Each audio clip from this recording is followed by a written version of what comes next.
తుల్లా చేయడం ఉంటుంది. మానవ హృదయం అంట ఘోరమైన వ్యాధి కలదంట. మానవ హృదయం ఘోరమైన వ్యాధి కలదంటారు. కనుక దాన్ని గ్రహింపగలవాడు ఎవరు?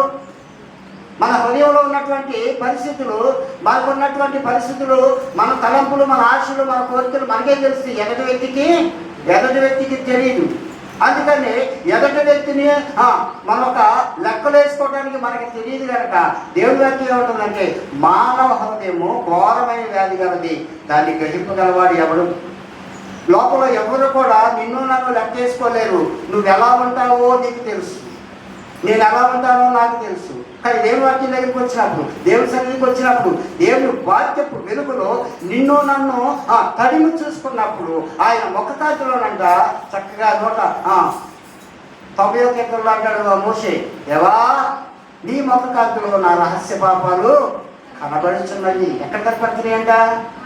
దేవుని దగ్గరికి వచ్చినప్పుడు, దేవుని సన్నిధికి వచ్చినప్పుడు, దేవుని వాక్యం విన్నప్పుడు వాక్యంలోనంట ఆయన ముఖంలో నుండి, ఆయన నోటి నుండి వచ్చేటువంటి మాటలు వింటూ ఉండగా ఆయన ముఖకాంతులు ఎవరయ్యాక మోషే పాపాలు ఆయన ముఖంలో కనబడుతున్నాయి. దేవుడేమో మోషే విషయంలో ఏమన్నాడు?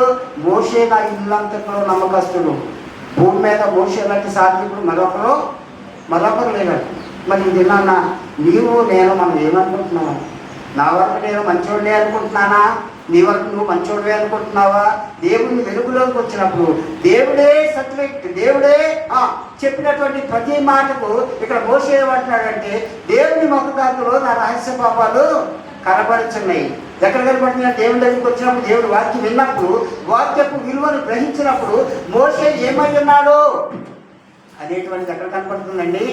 దేవుని సన్నిధిలో కనపడుతుంది. అందుకని మనం ఎక్కడికి రావాలంటే దేవుని దగ్గరికి, దేవుని సన్నిధికి రావాలి.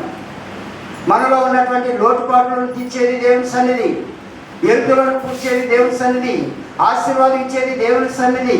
కనుక నీకున్నటువంటి ప్రతి సమస్య ఎక్కడ విడుదలంటే దేవుని దగ్గర మాత్రమే విడుదల. అయితే ఇక్కడ ఈ చదివినటువంటి మార్క్స్ వార్త 7:21 చూస్తే దురాలోచనలు అనేటువంటి మాట మనం జ్ఞాపకం చేసుకుంటే మనుషుల హృదయంలో నుండి మొదటిగా బయలుదేరి ఏంటంట?